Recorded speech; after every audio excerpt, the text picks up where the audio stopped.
Olá, sejam bem-vindos ao terceiro episódio do CRP Talk.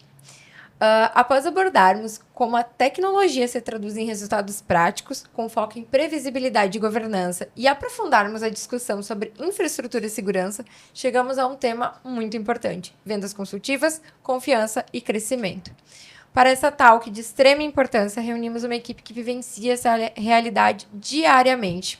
Com vocês, Ricardo Nascimento, CEO do Grupo CRP Tech, Olá. Iratan Abreu, CCO e CMO do Grupo CRP Tech, e Diogo Borges, diretor de governo. Bom, primeiro, muito obrigado pela disponibilidade. E agora, vou começar aí fazendo umas perguntas para vocês, para a gente, começar esse bate-papo. O que mercado significa para o grupo CRP Tech? Simplesmente vender ou oferecer soluções e ajudar a resolver problemas. Boa pergunta. Vender pura e simplesmente vender, Luana, eu acho que isso é muito superficial. É claro que qualquer empresa, qualquer negócio, ele depende de vendas, de lucro, de resultado. Mais do que isso, a CRP Tech, o nosso grupo, né, nós somos um conjunto de pessoas que acreditam em um propósito, que é levar soluções tecnológicas para resolver problemas reais das empresas, dos nossos clientes. Então, definitivamente, o nosso propósito é resolver problema. Sim. E assim, e é importante porque a empresa já nasceu, né, com esse propósito e esse princípio de levar soluções inovadoras para tornar as empresas e o mundo melhor. E com esse perfil consultivo, ou seja, a gente quer de fato resolver o problema que o cliente tem, né? A gente quer de fato, no mínimo, resolver o problema que ele tem, né? Mas é óbvio que a gente sempre tenta levar mais valor para o cliente. Então é muito importante que a venda seja com essa perspectiva de ajudar o cliente a atingir os seus objetivos. Então o grupo vê venda dessa forma, né? Não somente ali como faturamento. É óbvio, igual o Irata falou que o faturamento é importante, a empresa precisa de crescimento, mas a gente faz todas as vendas com esse prisma, né? O prisma consultivo, de fato resolver o problema ali do cliente. Complementando aqui, no olhar da empresa, na verdade, na visão dela, vender não é só vender o produto, né? A gente vende muito mais ali uma solução que sana a dor do cliente, né? É um dos maiores problemas que o cliente tem, resolver ali o seu problema, e é isso que a gente foca. Tem gente que foca no valor, no custo ali, direto na compra do produto. E quem foca somente nisso, ele acaba pagando duas vezes o mesmo produto. Isso. Verdade.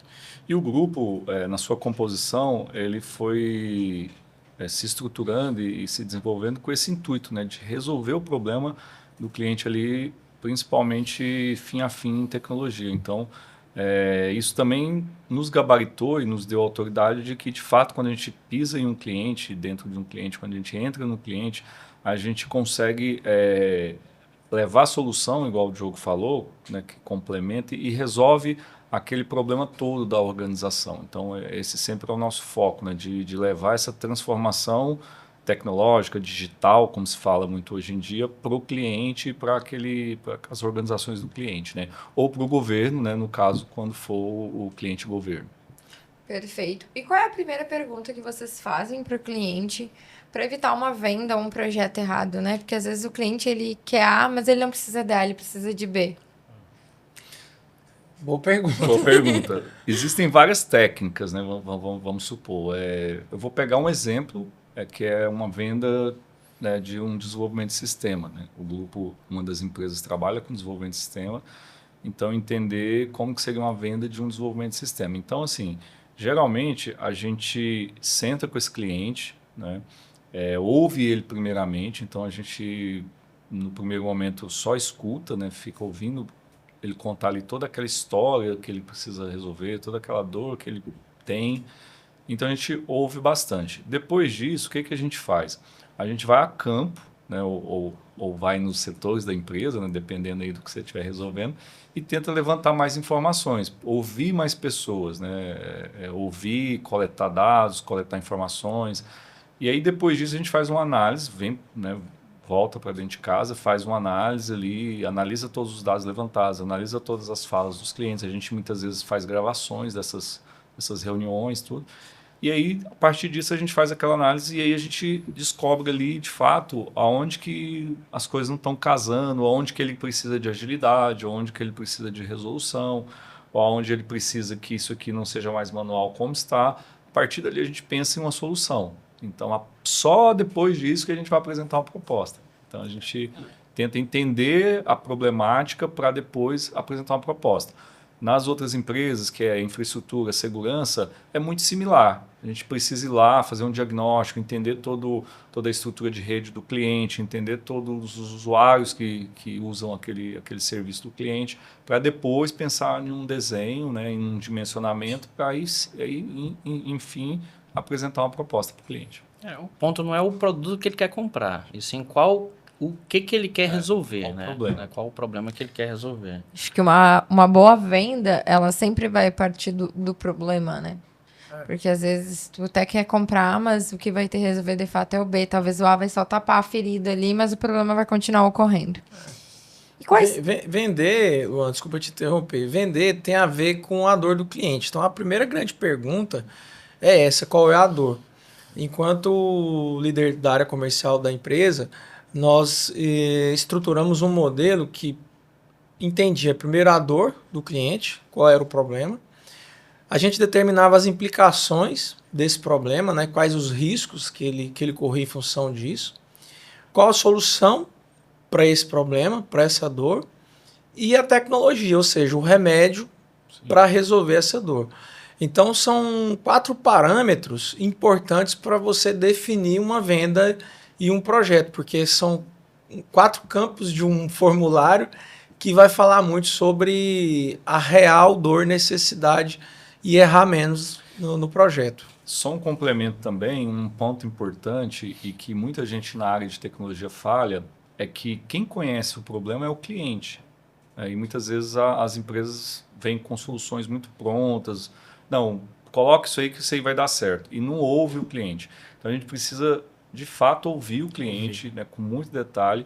Por quê? Porque se você ouve bem o cliente e entende de fato a solução, você vai ver que o próprio cliente ele começa a ter insights quando você fica ali discutindo com ele, a problemática, tudo. E aí chega na solução em conjunto com ele, né? Então ele tem que entender muito isso. E um segundo ponto geralmente quem vende acaba não tendo essa paciência de explicar para o cliente a tecnologia, o detalhe, fica muito no technical case. Então, assim, o cliente não entende muito e você precisa tentar traduzir isso para o cliente, porque ele entende do negócio dele, ele é autoridade naquele negócio e você entende de tecnologia, mas só a tecnologia por si não vai resolver o problema, é a junção da tecnologia com o problema que ele tem. Então, saber traduzir a tecnologia para o cliente na hora de vender é muito importante, porque aí, de fato, ele vai compreender e ele vai falar, não, de fato, isso aí realmente é o que eu quero. Então, isso vai ajudar na hora da decisão. E essa pergunta sobre o risco, ela é importante porque a grande maioria não enxerga esse risco. Então, por exemplo, numa loja de departamentos, quando você pergunta para o diretor daquele negócio se eventualmente o sistema dele falhar e ele ficar 24 horas inoperante, qual é o prejuízo que isso pode implicar para o negócio, né? Sem estar faturando, sem estar emitindo nota fiscal, lançando os produtos, enfim, vendendo efetivamente. Então, quando a gente pergunta também sobre o risco e mensura se ele entende o risco que ele corre, é importante também na composição do projeto e da venda. Perfeito. E quando a gente olha para o olhar do cliente, né? Quais são os erros mais comuns que eles cometem ao adquirir um serviço de tecnologia? Bom, um dos principais erros, na verdade, é a falta de planejamento. Isso é o mercado como um todo, né? A falta do planejamento do que comprar, porque nem sempre o problema é resolvido com, às vezes, uma tecnologia, às vezes é só um processo. Então, a tecnologia ela vem para complementar. Então, a situação do cliente ela tem que ser planejada desde o início ali, não só para aquele ano, mas um processo muito mais longo, 2, 3, 4 anos para frente. Ele tem que ter um planejamento a longo prazo. Então, um dos principais problemas é falta de planejamento, né? Alocado ali junto com a decisão técnica. Então, tem que ter equipe técnica envolvida no processo, não pode deixar à parte, Porque não é só o gestor tomar uma decisão do que qual é o melhor caminho. Às vezes tem que ouvir a parte técnica ali para guiar pelo menos o caminho que vai adotar, né? Porque o investimento hoje, como é que eu posso dizer? Tecnologia ela não é só um custo, ela é um investimento. E quando você faz um investimento tem que ser a longo prazo, não pode ser a curto prazo. E eu complementaria assim, o planejamento, realmente os clientes falham muito em planejamento de tecnologia, tanto é que poucas empresas têm um PDTI. O que é o PDTI? É um planejamento, né, de tecnologia da organização ali para 3 anos, 4 anos, 5 anos. Eu fiz muitas consultorias de planejamento estratégico de TI, então falta o plano, realmente é um ponto bem importante que o Diogo tocou. Tem evoluído muito, as organizações têm se planejado mais, têm feito mais esse estudo para, de fato, fazer uma aquisição mais robusta, mais estruturada. Mas, além disso, eu acho que tem um segundo ponto de falha bem importante, que é, muitas vezes, não analisar a tecnologia e olhar muito a questão do custo, né? Que é um pouco do que o Diogo disse. Que é o quê? Eu, muitas vezes, compro a mais barata e não a que vai solucionar o meu problema. Então, esse aí, para mim, é uma segunda falha muito grande em tecnologia. E aí, qual que é o efeito colateral? Muitas vezes ele resolve aquele problema de forma muito curta e rapidamente ele precisa de novo, né? Então, vou dar um exemplo.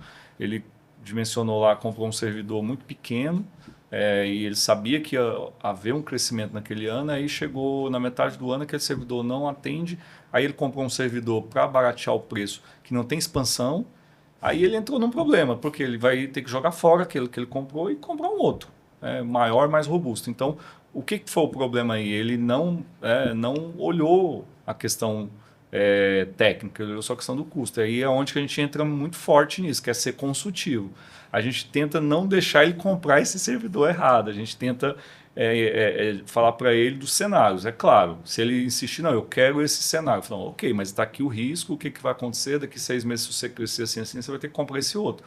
Então, a gente é consultivo por isso, porque compra certo, porque em tecnologia tem muito isso. A tecnologia ela é muito acelerada, ela tem uma obsolescência muito rápida, então você tem que saber comprar para você ter um ciclo maior dessa tecnologia que você está adquirindo. Além disso também, Ricardo, complementar ali com o racional por trás da empresa, né? Por exemplo, como você comentou, a empresa que está contratando a gente, ela tem expertise no produto dela. Sim. Só que a tecnologia, a gente complementa ali, né?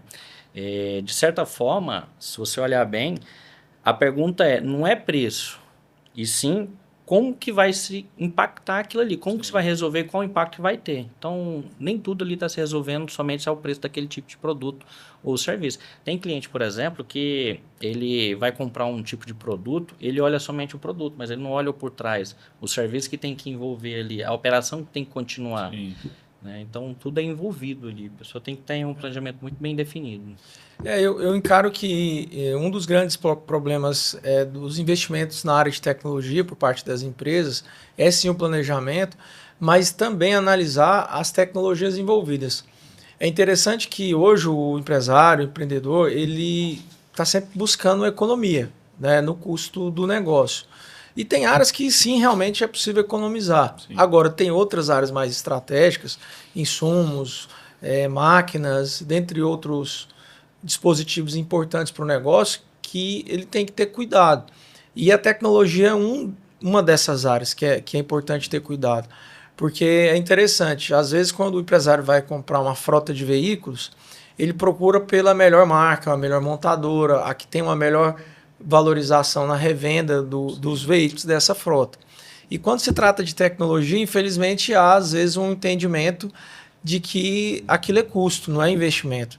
Então nós oferecemos consultivamente, que foi o que eles falaram, essa visão estratégica de longo prazo de que tecnologia é um ativo importante, então ele não é custo, ele é investimento, e ele implica em alguns riscos ao negócio. Então, é muito importante, você que é empresário que está nos assistindo, analisar bem os investimentos na área de tecnologia. Não, perfeito. Eu acho que o serviço que vocês trazem ali, ele entrega um valor muito grande para o usuário, porque realmente, quando tu faz uma compra errada, ou às vezes tu quer economizar, o barato pode custar muito caro, né? Aí em tecnologia isso é muito recorrente. É o barato que sai caro, né? Infelizmente é muito barato que sai recorrente, né? Porque são termos técnicos, são muitos detalhes e que muitas vezes aquela empresa ou aquele gestor não tem esse conhecimento, né? E aí ele acaba indo ali muito por urgência, por não ter planejado, tendo que comprar rápido e aí ele acaba errando, né? É muito comum isso. São muitas soluções, né? Para Sim. escolher, porque assim, muitas soluções para atacar um problema só. Às vezes, algumas não atende 100%, mas ela, se planejar ali ao longo prazo, até modelar ela melhor, ela pode se encaixar melhor no... É interessante alguns casos que a gente já viu de clientes assim, ele compra um caminhão, vamos imaginar assim, uma empresa de logística, um exemplo, ele compra um caminhão de R$1 milhão. Poxa, R$1 milhão. E ele cumpre um papel importante, porém específico no negócio, que é fazer o transporte de uma quantidade limitada de carga. E aí, quando ele vai olhar para um servidor, né, um centro de processamento de dados que custa 100 mil, que é 10% desse 1 milhão, ele assusta, ele fala, nossa, mas isso tudo... E aquela solução vai processar toda a inteligência de dados do negócio, o coração da empresa. Então, há uma falta de interpretação do que é importante. A tecnologia pode agilizar, né? Porque se ele tem um sistema que, no caso aí de logística, controla a logística dele, controla o abastecimento, controla tudo, ele vai ter um ganho muito de eficiência, né? E ele muitas vezes não vê isso, né? Ele vê, porque como ele trabalha com logística, ele vê só o ganho lá da área do fim dele, lá do frete, né? E não do todo aqui, que ele pode ter ganho no final também. Mas entra bem o que tu falou, Ricardo. O caminhão, ele enxerga. Sim. A tecnologia, ela tá nos bastidores. Ela é intangível, né? Às vezes. E quando o sistema ficar fora, ele vai saber, mas ele não consegue enxergar, ele não consegue pegar na mão como caminhão. Que é bonito, é visível, então isso tudo influencia. E aí entra a importância de uma atuação consultiva, você explicar para ele qual que é o retorno, fazer um desenho dos impactos dessa tecnologia para ele, ter o planejamento para entender o retorno. Né? Mas é muito isso que você falou mesmo, mano, porque, por exemplo, assim, às vezes ele está olhando muito para dentro do negócio dele e ele não percebe o que tem em volta ali funcionando. Quando para... Aí ele vai notar que de fato existia alguma coisa, né? E já que vocês estão falando de grandes aquisições, como nasce uma venda para as grandes empresas dentro do grupo CRP Tech e quais são os processos que vão garantir a qualidade, a previsibilidade e a geração de valor para o cliente? Sim, uma boa pergunta. Né? Eu vou citar primeiro o privado, né? Porque a gente atua em 2 grandes segmentos, né? No segmento privado e no segmento público. Acho que o público, até o Diogo pode complementar. Geralmente, no privado, vamos colocar assim, as grandes empresas, geralmente essa empresa já tem um gestor de TI ou até mesmo um diretor de TI. Então, a venda ela nasce um pouco lá dentro da tecnologia. Então, a gente geralmente procura esse gestor, procura entender se ele já tem um planejamento de estratégico de TI, para que a gente consiga entender os projetos dele e tentar trazer propostas e soluções. Muitas vezes ele mesmo já, no nível de maturidade mais alto, ele mesmo já tem os principais fornecedores cadastrados, que é uma outra frente que a gente faz também, que é nos cadastrar em todos esses clientes, e ele busca lá um orçamento em todos os clientes. Então, no privado nasce muito dessa forma, né? E no público, geralmente, você vai mapear os grandes processos. Todos os grandes órgãos, eles têm também área de TI muito madura e eles lançam, né, processos no mercado, vai ter um processo ali de licitação que você vai concorrer e eles também colocam lá o crivo para selecionar as empresas que têm aquela competência e aquela capacidade. Então, geralmente, são dessas 2 formas, né? Assim, o primeiro olhar de quem vem para a gente, ele busca ali a autoridade, né? E a empresa, ela é uma autoridade hoje, para ser sincero, no Tocantins e em grande parte na região norte. Então, vamos prospectar aí para conquistar muito mais espaço. Mas um player por trás, empresas grandes, fornecedores grandes, subsidiam isso, né? E dá essa autoridade para a CRP Tech, para poder fomentar ali ao cliente. E o cliente, às vezes, ele está buscando ali, às vezes, como a gente comentou no início, ele vem, às vezes, por um produto, mas a gente acaba apresentando uma solução para ele. Hoje a gente somos parceiros de muitas empresas, né, de mercado grande, né, já consolidada, Dell Computadores, a gente tem parceria também com Lenovo, SonicWall, Kaspersky, eu não vou citar todas, são muitas, né, o portfólio é muito grande, mas são elas que dão autoridade para a gente poder de fato ali apresentar para o cliente. E essa venda, ela já vem, de certa forma, até natural, porque somos parceiros desses grandes players, né? Então, eles buscam isso e querem ali, de fato, uma apresentação, uma formação do produto, da apresentação daquilo, né? Perfeito. E a personalização dos projetos para cada cliente, vocês acham que é um diferencial? Isso é importante. Eu acredito que começar um grande projeto, né, principalmente no setor privado, tem a ver com uma provocação básica que a gente usa muito, que não é se, é quando vai acontecer o problema. Porque a tecnologia, ela se atualiza a cada tempo, ela passou a ser o coração das empresas. E ao mesmo tempo que isso acaba sendo muito sensível. Então você vê nos jornais, nos meios digitais, muitas empresas passando por exemplo, incidentes cibernéticos ou o sequestro de dados. E essa provocação é importante, ou seja, é dizer para o empreendedor que não se trata se a sua empresa vai sofrer, Sim.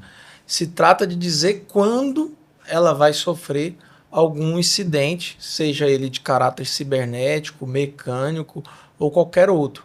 Porque a máquina, a tecnologia, ela pode falhar.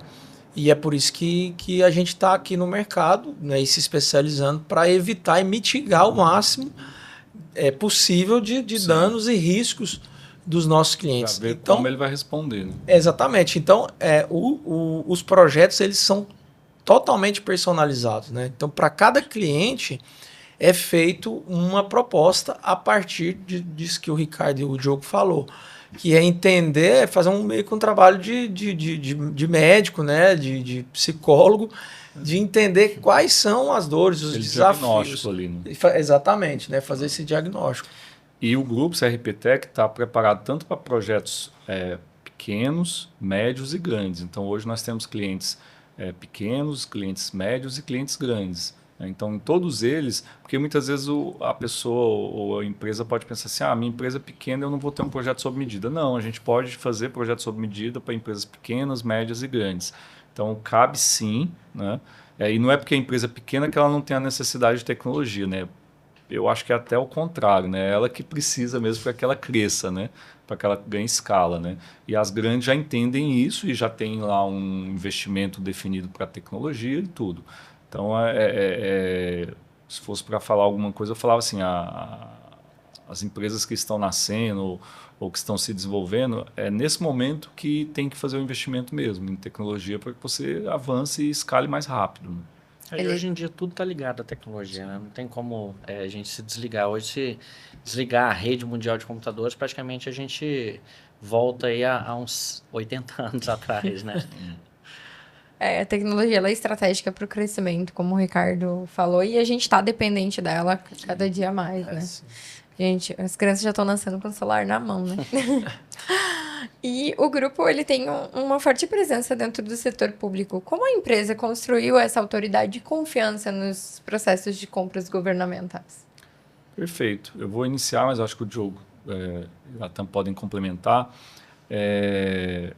Tanto privado quanto público, né, são dois clientes diferentes, mas são dois clientes que consomem tecnologia. Por que o governo? Né? Nós nascemos, como eu disse aqui anteriormente, de um projeto na África, em Angola, né? Que era um projeto governamental, né? Era um projeto de governação eletrônica. Então, nós nascemos com um projeto de governo, né? Que a gente cuidou durante 10 a 15 anos e um projeto premiado e tudo. Então, a gente, desde o nascimento, a gente já aprendeu a vender também para governo. Né? Tem características diferentes para governo, porque você precisa passar por competição, tem todo um modelo, né, diferenciado. No privado também tem alguns casos de grandes empresas, eles também passam por essa competição, mas no governo é mais ainda, né? O governo ele é mais exigente no que ele precisa comprar, porque ele precisa prestar contas disso, né? Você precisa evidenciar o que você está entregando ou o que você está vendendo. Então, tem algumas características diferentes, mas é um bom cliente de tecnologia, porque ele precisa também de muita tecnologia, né? A gente hoje vê os serviços governamentais todos online, né? Antigamente a gente tinha que ir nos setores, ter ir no atendimento. Hoje quase tudo também em governo você consegue fazer online. Então é um cliente bem importante também para a gente. E ainda tem muito que evoluir, né? Muito, então tem muito. é um mercado muito Sim. grande, né? Sim. E quando se trata da venda para governo, onde normalmente a contratação pode escorregar? Planejamento, escopo, gestão do contrato? E como vocês evitam isso? Porque, como tu falou, né? Tem já um direcional, mas muitas vezes tem que adaptar para o que realmente vai sanar a dor. Venda governamental é um desafio muito grande, né? É igualmente ali o privado, cada um tem sua particularidade, mas o privado, o diálogo e a conversa é muito mais, assim, apresenta a solução, achou interessante, cabe no contexto e o valor é interessante, né? Eu falo valor não só o custo, mas o preço, né? Aí sim, da solução. Deu match, vendeu. Agora, no governo, basicamente, se não tem um planejamento ali bem feito, se não tem um estudo técnico ali da solução que vai ser contratada, porque às vezes a pessoa coloca lá, precisamos aqui de 200 máquinas.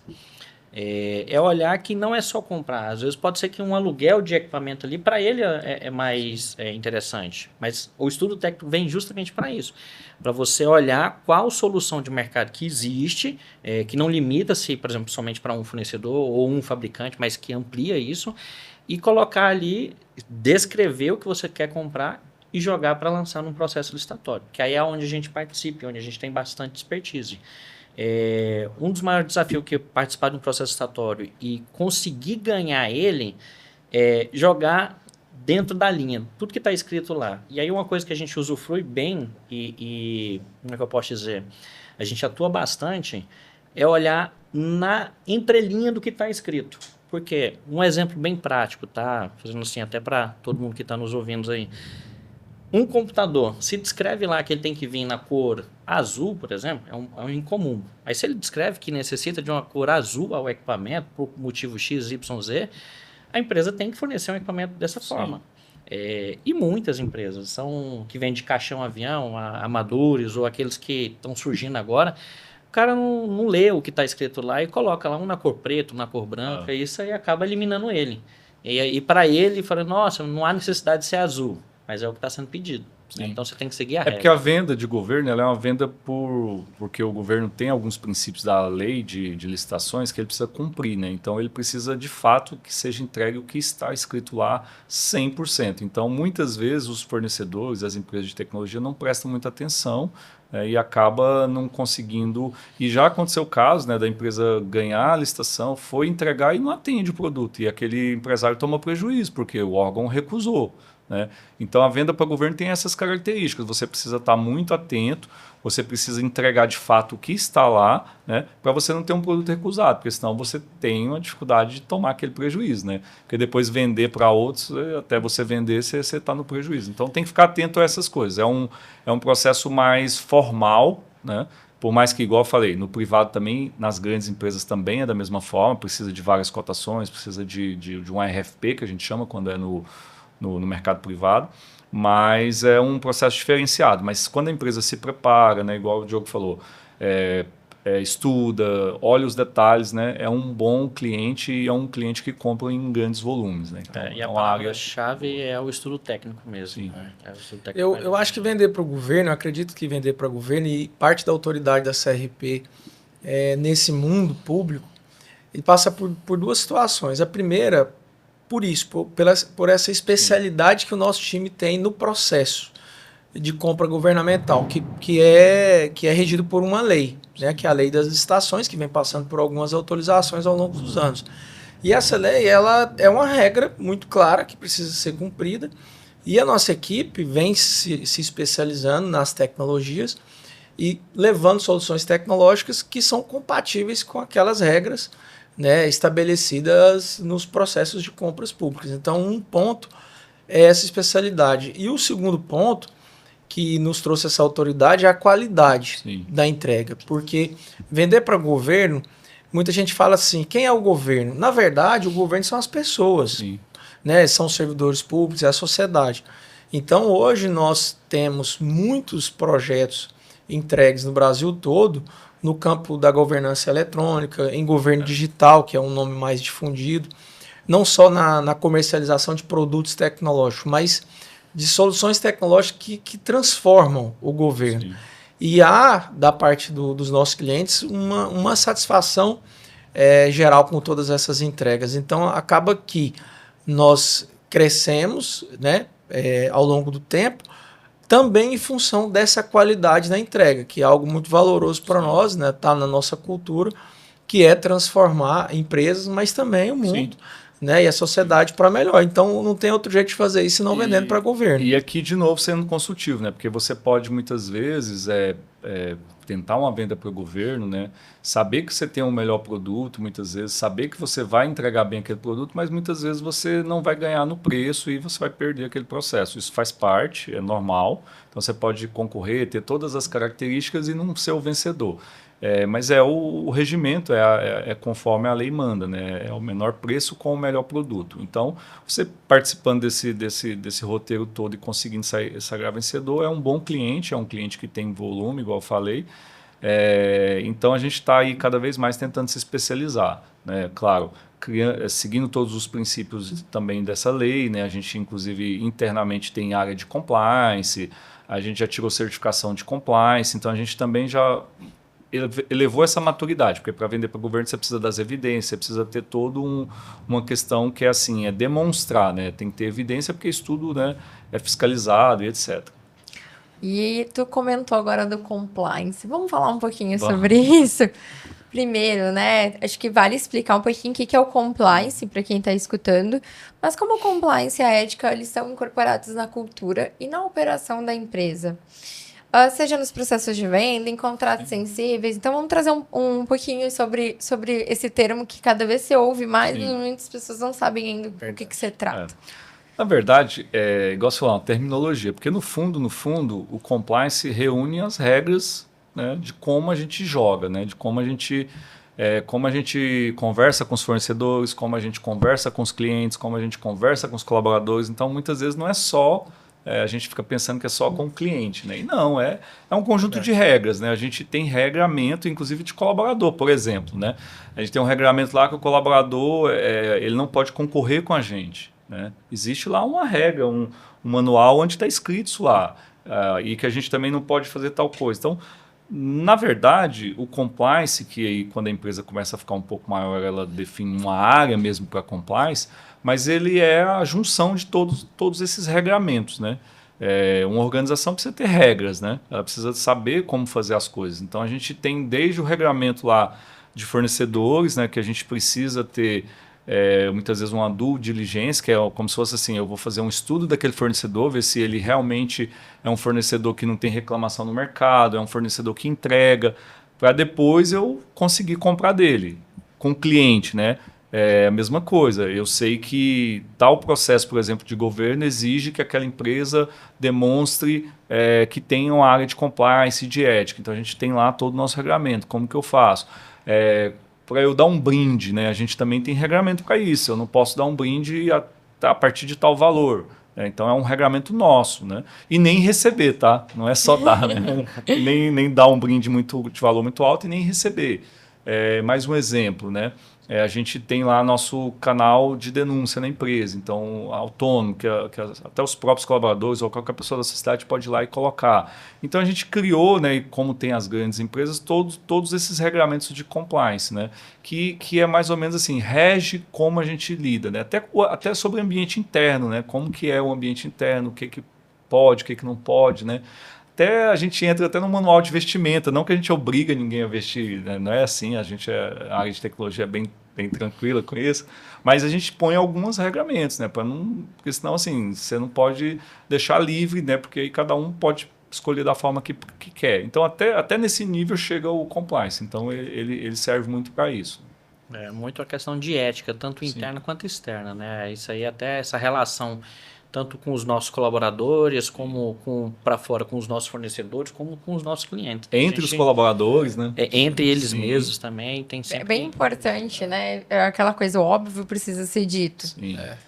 Tu não vai impor, mas vai explicar pro pro teu stakeholder, né? Seja cliente, fornecedor, colega de trabalho, o que pode e o que não pode, e como deve ser feito, né? E mais, né? O compliance não pode ser só o manual com o que pode e o que não pode. Você tem que ter o que acontece se ocorrer, né? Porque esse é um ponto importante, né? Porque muitas vezes a pessoa, não, eu tenho aqui o manual na empresa, tem os regulamentos. Não, mas você precisa definir o processo inteiro. Tá, se acontecer, qual que é a ação que vai ser tomada, né?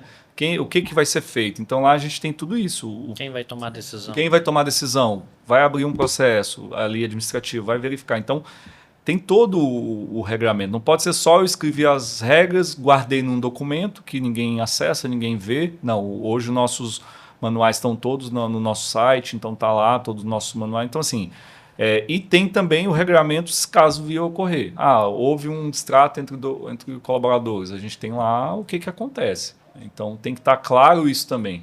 E quando ocorrer tem que ser efetivado, né? Então, inclusive, essa questão do compliance aí, ela é uma coisa que está sendo muito exigida, né? Não é de hoje, né? Mas hoje está muito mais evidente. Então, para participar às vezes de processo, tem lá nas regras do edital que a empresa ela tem que ter ali uma política de compliance, de ética, alguma coisa interna de anticorrupção. E não só no público, né? Não no só no privado público. também. Eu ia falar, o privado já está começando a cobrar também. Justamente.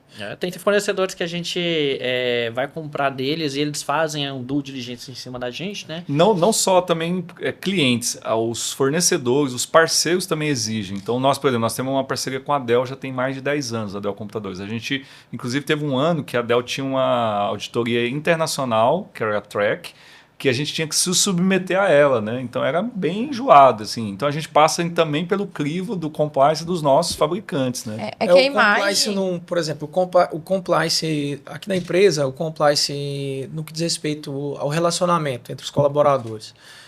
Nós estabelecemos um código de conduta ética que diz o seguinte, que cada colaborador ele deve respeitar a individualidade do outro. E no mundo que a gente vive, e numa empresa que está grande como a nossa, né, de pessoas do Brasil todo trabalham ou nos escritórios ou remotamente, é um público muito diverso. Sim. Então, há uma regra muito clara, comportamental, para as relações entre os nossos colaboradores. Então, o compliance hoje, para uma empresa que está grande, ela permeia tudo, né?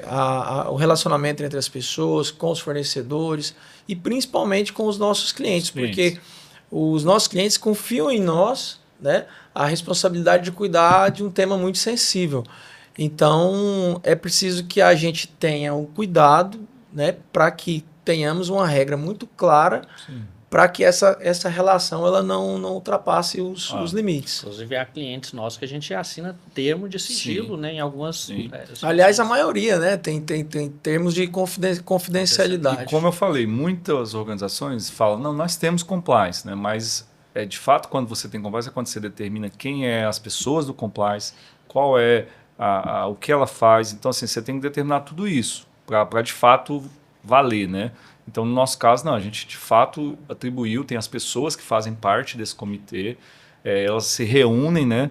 Tem a periodicidade das reuniões, feito treinamento de compliance na empresa. Então, assim, você precisa evidenciar tudo isso também, né? Tanto para você manter as certificações de compliance, quanto para você também, caso precise vir comprovar em algum cliente que você de fato coleta aquelas evidências, faz o trabalho, a gente tem isso também. Não, perfeito. E a imagem é um ativo muito grande na corporação. Tu ter relacionamento com empresas que vão, de alguma forma, até contaminar, acaba prejudicando o processo. E aí vocês estavam falando de conformidade, vocês falam de sigilo. Como funciona a LGPD dentro da CRP? Então, a LGPD, no Brasil, vamos falar assim, né? É um assunto que está muito atual, mas ele não evoluiu tanto quanto deveria ainda. Tá? E aqui a gente faz até um alerta, né, para os clientes e que a gente atende, que muita gente ainda não está dando a devida importância, né? Mas não precisa nem dizer, são os dados sensíveis. Hoje a gente está numa sociedade da informação, a tecnologia está em tudo. Então há uma discussão gigantesca em cima desse tema, né? como que a empresa protege aquele dado ali do seu cliente, do seu colaborador, né? Do seu fornecedor. Então, eu vou falar do grupo CRP. Né? Então, a gente tem também lá todo um manual, tá? A gente tem lá um setor, né? A gente tem lá um responsável por isso, a gente tem lá mecanismos e procedimentos. Por exemplo, há pouco tempo, se eu não me engano, menos de um mês, a gente fez um treinamento completo, né? Principalmente para as áreas sensíveis que trabalham com dados dos clientes, por exemplo, financeiro, talentos humanos, né? Então, isso é muito crítico, né? Porque a gente lida com todos os dados dos colaboradores, a gente lida com os dados dos clientes. Então, assim, a gente lida ali com dados muito sensíveis. Então, para empresas de tecnologia, principalmente, esse aspecto é muito importante, né? Então, a gente vem investindo ao longo do tempo nisso também. A gente foi bem early adopter, né? Que é quando você adota mais cedo uma tecnologia, tanto no compliance quanto na questão do LGPD. Então, a gente foi muito assertivo com isso, porque a coisa hoje se tornou grande, né? Inclusive, a gente tem alguns processos burocráticos dentro da empresa que, apesar de não ser burocrático, né, não é tão bom assim, né? Mas, por exemplo, vai enviar dados ali que é da área de contabilidade, né? Balanço patrimonial, são dados sensíveis da empresa. A ponta que está precisando não é o que vai mandar. Eles Sim. acionam ali a contabilidade que envia direto. Então, são pequenos detalhes que... Pequenos exemplos, né? Outro exemplo, né? A gente, quando participa de um processo grande, principalmente na área de desenvolvimento, você precisa mandar todas as informações do colaborador. E algumas informações vão com tarja, né? A gente não manda, né? Então, justamente porque nós temos o nosso regramento. Então, a gente envia ou para o cliente privado ou para o cliente público que exige, porque o privado também exige, né? E a gente põe tarja preta. Então, a gente já tem todo um modelo de falar, isso aqui tem que ser sem Nesse informação. contexto que o Ricardo comentou, porque às vezes tem processo estatório que lá existe, tem que apresentar ali, pelo menos, alguns especialistas, né? Que você já possui na empresa ali. E aí vai encaminhar, demonstrar que de fato ali temos aquele especialista na empresa. Mas o dado sensível a gente Exatamente. ocupa. Esse assunto da LGPD, muita gente não entende, e aliás, já explicando, né, que a LGPD é a Lei Geral de Proteção de Dados, uma legislação nova. Ela entra num debate que é polêmico, porque a economia mudou, a economia é digital. Então, os dados estão no centro de tudo. Então, fazendo analogia, é como se o cliente entregasse na mão de uma empresa a CNH, ou a carteira de identidade. Ali tem informações sensíveis, né? O número do CPF, sei lá, dentre outras informações. Então, o que essa empresa pode ou não fazer com o meu documento? Com o seu dado. Ela precisa guardar esse meu documento, entre aspas, num armário. Ela pode fornecer esse dado para uma outra empresa parceira. Ela pode vender a minha esse CNH para o mercado, ou ela, por exemplo, o que pode acontecer com ela se ela perder esse meu documento? Então, nada mais que isso. Os dados, eles precisam estar protegidos. E a lei, ela exige não só que exista ali uma confidencialidade, mas também disponibilidade. Ou seja, quando você, consumidor, quiser ter acesso ao seu dado ou pedir para aquela empresa que ela descarte esse dado, tem que existir um mecanismo para que você, consumidor, peça a exclusão daquele dado. É como você ligar hoje para uma operadora de telefone e falar assim, olha, operadora, eu quero que você me exclua do seu sistema. E isso, por incrível que pareça, é muito difícil. E assim, complementando, né? Então precisa disso. Como que eu vou... Então eu recebi um dado. Como que eu vou armazenar? Como que eu posso usar? Se eu posso passar para terceiros, né? Então, por que essa discussão ela cresceu tanto, né? A gente, pelas redes sociais principalmente, né? As grandes big techs, né? Então, assim, hoje tem rede social que tem a informação quase da vida da pessoa ali, né? Então, como que eu posso usar isso, né? Então, a discussão ela cresceu muito em torno disso, né? Por quê? Porque as grandes big techs muitas vezes pegam aquelas informações ali para gerar vendas, né? Gerar coisas. Então, a pessoa sabe de informação e como ela cruza muitos dados também, ela tem muita informação. Então, é a lógica de como que eu posso usar isso, né? Então, para ter um limite, né? Porque se for não tiver regramento nenhum, né, essas informações podem, né, cair em mãos erradas, né, e pode gerar muito problema como a gente tem hoje, que é golpes, né? Então a pessoa vazou lá o CPF, o endereço, o telefone, né? Aí qual que é o problema disso? O telefone você vai ficar recebendo toda hora a ligação, porque aquela base foi vendida para muitas empresas. Então pode ter muitos problemas graves, inclusive, né? Então por isso da lei, né, da Lei Geral de Proteção de Dados. Não, com certeza vocês vão trazendo os assuntos e acredito que o pessoal que está escutando passa muito por isso, né? Hoje o meu telefone toca mais com ligação spam do que assuntos relevantes, né? Então, é um problema. A gente tem uma lei, mas como tu comentou, ela precisa ser atualizada, ela precisa ser, talvez, mais aplicada também. Eu né? acho que o termo é esse, é mais aplicada, né? Faltam algumas regulamentações, algumas já foram feitas, mas falta um pouco mais, né? Então, ela está em evolução, né? Se a gente olhar na Europa, por exemplo, ela já está um pouco mais não, eu diria muito mais regulamentada do que aqui, né? Então, eu acho que esse é o caminho, assim, ela precisa ir sofrendo essas regulamentações para ela, de fato, entrar em vigor e funcionar na prática. E também na tecnologia, na prática do dia a dia, né? Porque, por exemplo, no olhar do governo, aliás, tirando um pouco o governo, hoje praticamente todo dia tem um vazamento diferente de um grande portal, de um grande fabricante, alguma coisa nesse sentido. O governo é ele que tem muitos dados sensíveis, os brasileiros todos ali, né, praticamente, e às vezes até externo. Tem que tomar algumas cautelas, e aí por isso que existe ali o trabalho do estudo mesmo ali em cima do planejamento ali em cima daquilo. Sim.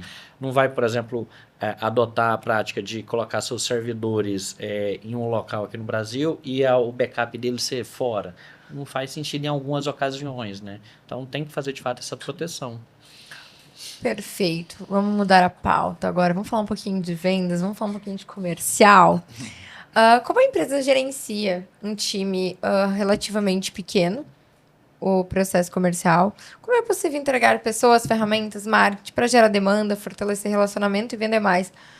Tu trouxe, né, que tu tem time presencial, tu tem time em home office, né, remoto.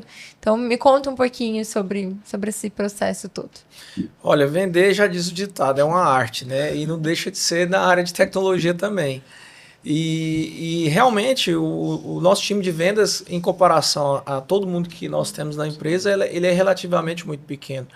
E com poucas pessoas a gente faz muito, por conta das tecnologias que estão disponíveis para o nosso time, né? Então hoje a gente investe muito não só em pessoas capacitadas, mas em ferramentas para fazer prospecção de vendas, para fazer impulsionamento dos nossos conteúdos de marketing. A gente investe bastante na estratégia de geração de conteúdo rico para nutrir e ampliar o nosso funil de clientes. Então, nós investimos em estratégia multicanais de vendas, em ferramentas, né, para suportar e canalizar tudo isso. E, é claro, pessoas. Né? Não há uma máquina de vendas que não funcione se não tiver pessoas engajadas e comprometidas. Então, eu tenho muito orgulho de fazer parte desse time, de ter contribuído com a montagem dessa engrenagem, e eu acredito que sim, nós devemos ser aí 20 pessoas nesse time, cada um jogando numa posição, mas que vende bastante. Time pequeno mesmo, né? E principalmente assim, né? Venda de tecnologia é uma venda técnica, né? Então é uma venda que realmente a pessoa é muito importante. A gente usa ferramentas, usa várias estratégias, mas a pessoa por trás, por ser uma venda consultiva também, como a gente já falou, ela depende muito das pessoas, né? Então a gente investe muito nesse time para que esse time seja forte, né? É o time, vamos falar assim, de frente, né, do grupo, né? Então hoje tem pessoas aqui, tem pessoas em Goiás, em São Paulo agora. Então hoje a gente tem escritórios, né, em alguns locais, que é aqui em Palmas, em Araguaína, em Goiânia, Brasília, São Paulo e Luanda. Então a gente tem espalhado esse time também nos escritórios, porque eles vão ser ali o front da empresa, né? A frente da empresa. Então é bem importante esse investimento nas pessoas e nesse ferramental todo também que o Gatan comentou. E um complemento, venda, né? Venda em qualquer área complexa tem que ter metodologia. E aí não sou eu que estou dizendo isso, há estudos, por exemplo, que dizem que para você converter uma venda, você precisa pelo menos ter feito 12 pontos de contato com o cliente, ou seja, você ter feito uma visita, ter feito uma ligação, mandado um e-mail, mandado um WhatsApp, feito uma outra ligação, mandado um segundo e-mail.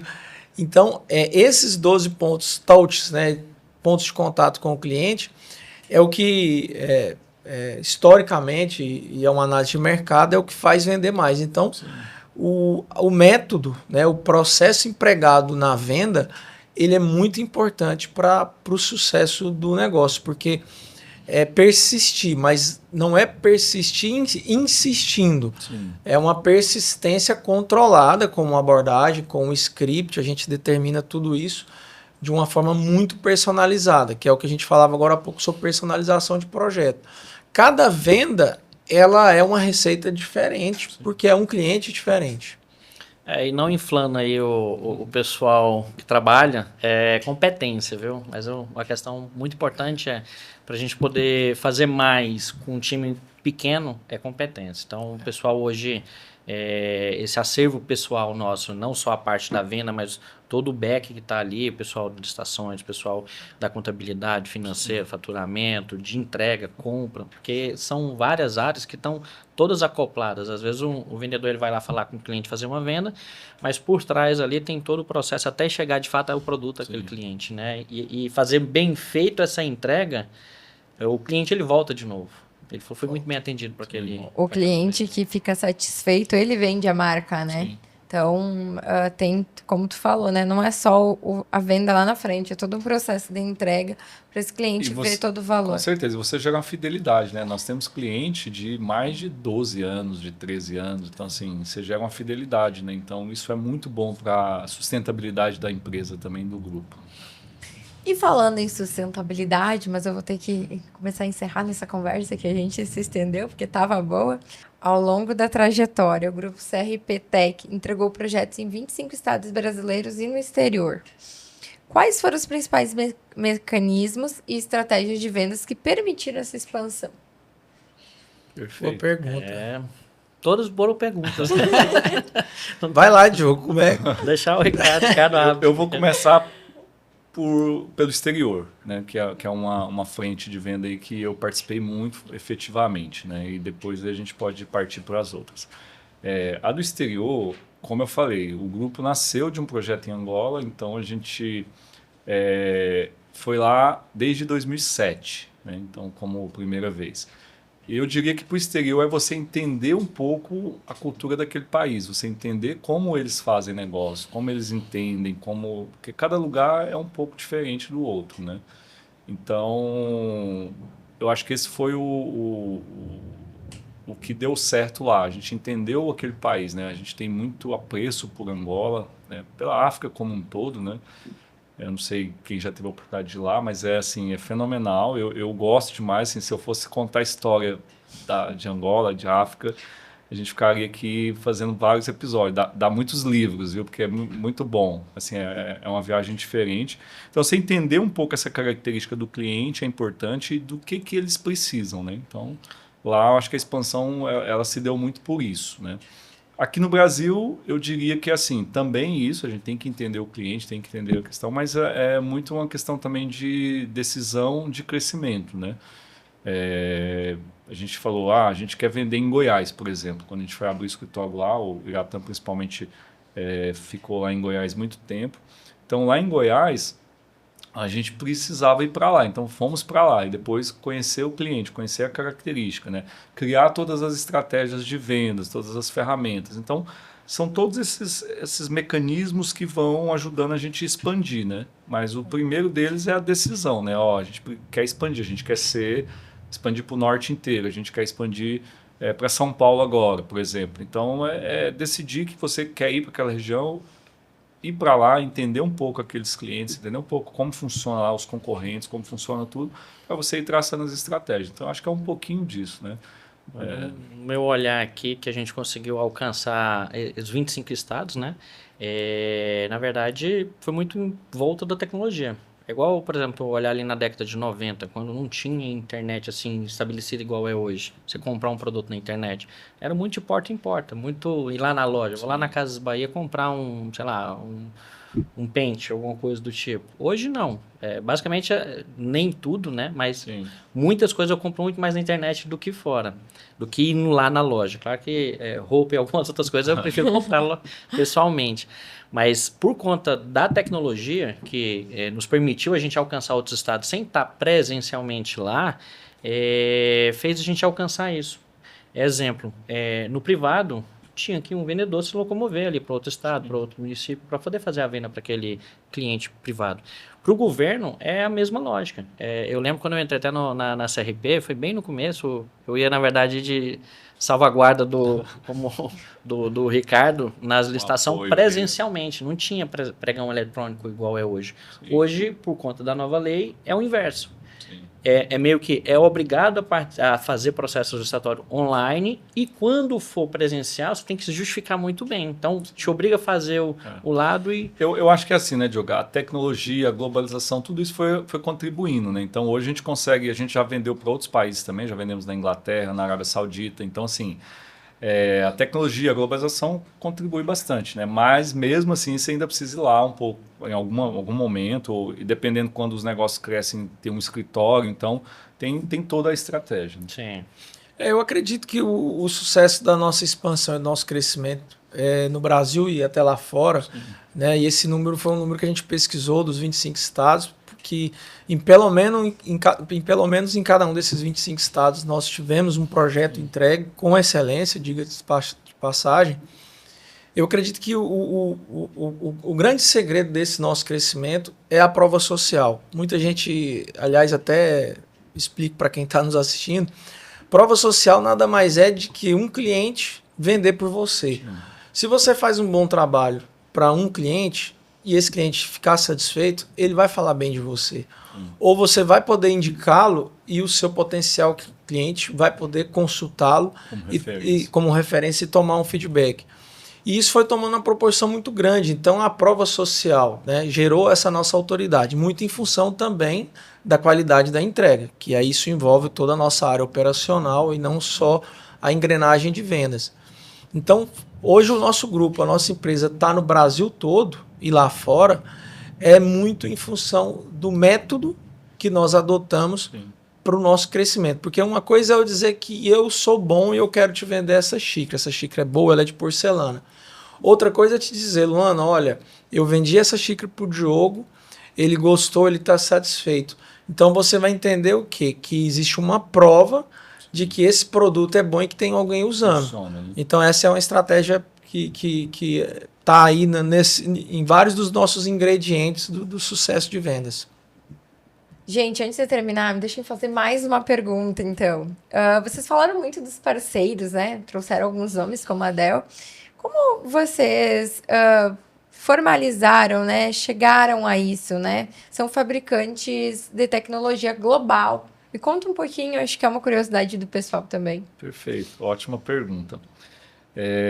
A CRP, eu já falei aqui em outro momento, quando nasceu, ela sempre nasceu no intuito assim, né? A gente sempre precisa de pessoas, né, de relação, para conseguir fazer as coisas, né? Então, desde o início, a gente entendeu que não era sozinho que se fazia. Né? A gente entendeu que se eu tivesse outras pessoas, outras organizações nos ajudando, seria muito importante. Então, a gente começou a desenvolver esse network e essas parcerias. Né? Eu vou citar algumas aqui e como a gente desdobrou essas parcerias. A gente tem parceria hoje com as principais Big Techs globais, igual você falou. A gente tem parceria com a Dell Computadores, é uma parceria bem antiga, tem mais de 10 anos. Né? É uma parceria hoje onde a gente conhece praticamente toda a alta gestão da Dell, a gente já teve a oportunidade de É líder de mercado. Ela é líder de mercado em venda de servidores por muitos anos consecutivos. Né? Ela tem um market share de computadores também gigantesco, sempre ali na ponta e sempre líder. E a gente conheceu já praticamente todos os autogestores da Dell. Né? A gente já teve a oportunidade de ir na fábrica da Dell aqui no Brasil, a gente já teve a oportunidade de ir lá nos Estados Unidos, lá onde eles têm principais escritórios. Então a gente tem uma parceria bem profunda e bem frutífera com eles. Né? Não só a Dell, mas a gente é parceiro hoje da Microsoft, a gente é parceiro da SonicWall, a gente é parceiro da Hux, a gente é parceiro da Kaspersky, que é um principal antivírus aí no mundo, né, de segurança. A gente é parceiro de vários fabricantes, né, da Vim, que é a parte de backup. E essas parcerias são muito importantes, porque a gente soma competências, né, complementa as soluções desses globais, né, porque eles também não entregam sozinhos, né, eles precisam da regionalidade, eles precisam do entendimento daquele cliente para entregar a solução deles, porque se eles tentassem vender direto, daria muito problema. Então, a gente vira como se fosse assim, a gente entende bem o portfólio deles, se especializa, se certifica, então a gente fica de fato perito naquele portfólio, como se a gente fosse a Dell naquele momento ali, né? A gente tem certificações importantes, o time se capacita, então a gente vira o braço deles mesmo, né? Então nesse momento a gente está entregando Dell mais CRP Tech, a gente está entregando os dois juntos, né? A competência da CRP Tech com a competência da Dell.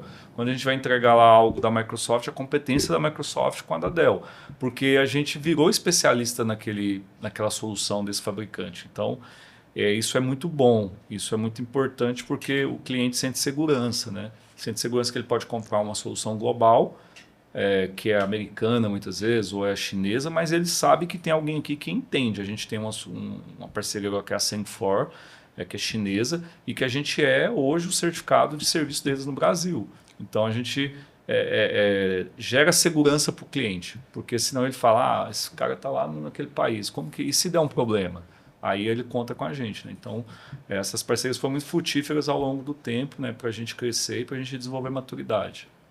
De fato, Ricardo, um ponto que você levantou aí, que é tipo assim, não é só vender o produto, você tem que conhecer o produto e tem que ter o suporte do fabricante, ou você ser certificado, né? É o que a gente, pelo menos, a gente busca em todos os players ali, manter o time certificado, atuando de fato ali com aquela solução, para a gente poder resolver aqui em casos muito mais complexos que a gente necessita de apoio do próprio fabricante, a gente envolve ele também, coloca a mesa junto com o cliente. Trabalhar com fabricantes globais é um diferencial muito grande da empresa, porque o mesmo produto que está lá nos Estados Unidos, está na Europa, em qualquer lugar do mundo, a gente consegue implementar a mesma tecnologia, o mesmo produto no Brasil. E não só vender o produto, nós somos especialistas no produto, porque o fabricante global de tecnologia, ele não somente estabelece um mero revendedor, ele estabelece uma empresa parceira aqui no Brasil que passa a ser especializada naquele produto, naquela tecnologia, e a habilita para implementá-la no mercado.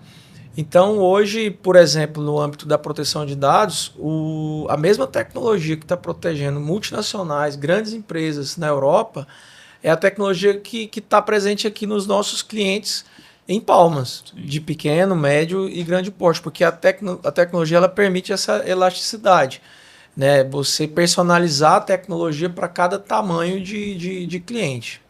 Isso é muito bom. E mesmo na CRP Tecnologia, que é um desenvolvimento sob medida, tudo, a gente também trata com parceiros, porque ali você está desenvolvendo nas principais linguagens de programação mundiais, né? A gente trabalha com Java, trabalha com .NET, que é da Microsoft, trabalha com várias linguagens que são também fornecedores de tecnologia, né? Então, mesmo ali, né, por mais que você que está desenvolvendo, mas você também atua com essas parcerias, né? Porque a gente vai lá e certifica todos os nossos profissionais em Java, a gente vai lá e certifica todos os nossos profissionais em .NET, na Microsoft. Então, também com parceria. Então, as 3 empresas do grupo sempre lidaram com parceiros, e crescemos junto com esses parceiros, né? Nos especializando cada vez mais. Né? E para descontrair, né, Diogo, antes que existe uma polêmica sobre as tecnologias globais, né? Nós trabalhamos com tecnologia chinesa, americana, russa. Sim. Então, no nosso portfólio, nós temos para todo gosto, porque a gente vive num mundo globalizado, que a geopolítica é muito debatida. Então, às vezes, o cliente ele tem uma opção por um fabricante americano, né? E ele tem um certo receio da fábrica chinesa ou vice-versa. Então, nós temos uma sorte grande de tecnologias a dispor do mercado. Perfeito. Vocês trazem o melhor para o Brasil. Ponto, né? Tem para tudo quanto é gosto. Então, muito obrigada pela disponibilidade, Ricardo, Iratã, Diogo. Foi um prazer conversar com vocês. E, pessoal, sigam acompanhando que vai ter mais episódios com muito conteúdo bom. Obrigada. Obrigado, Luana, viu? Obrigado, Luana. Obrigado, telespectadores. Obrigado.